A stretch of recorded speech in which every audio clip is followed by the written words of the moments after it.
ख्वाहिशों वाला जिन। बहुत समय पहले की बात है।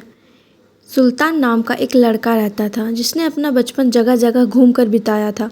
उसके माता पिता बचपन में ही गुजर गए थे और अपने जीवन को आगे बढ़ाने के लिए बहुत ही संघर्ष करना पड़ता था। कई बार वो निराश होकर समंदर के किनारे जाकर बैठ जाता था।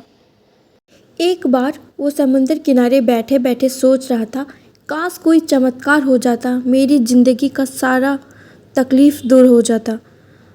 सोच ही रहा था तब उसकी नज़र एक कांच के बोतल पर पड़ी जो लहरों से किनारे आ गया था।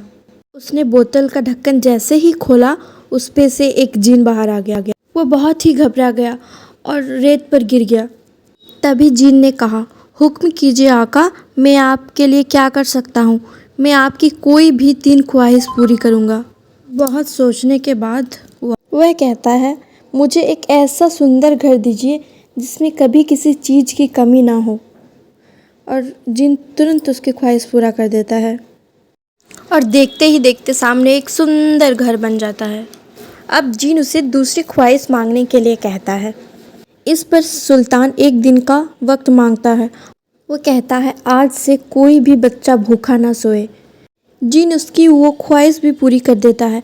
अब बारी थी तीसरी ख्वाहिश की। जिन कहता है, आका आप शीघ्र ही अपना तीसरी ख्वाहिश कहें। इस पर सुल्तान कहता है, ये मेरा आखिरी विश है, तो मुझे 3 दिन का वक्त चाहिए। सुल्तान सोच में पड़ जाता है कि आखिर क्या मांगे, और वो ये भी सोचता है कि आखिर जिन इतना उत्सुक क्यों है। तभी सोचते सोचते उसे याद आता है बोतल के अंदर उस कागज़ के बारे में जिसमें से जिन बाहर निकला। अब वो उसे ढूंढने में लग जाता है और आखिरकार उसे वो बोतल मिल जाता है। जैसे ही उस कागज़ को पढ़ता है, उसके तो होश उड़ जाते हैं। उसमें लिखा था, जो भी इस बोतल को खोलेगा, जिन उसकी 3 ख्वाहिशें पूरी करेगी।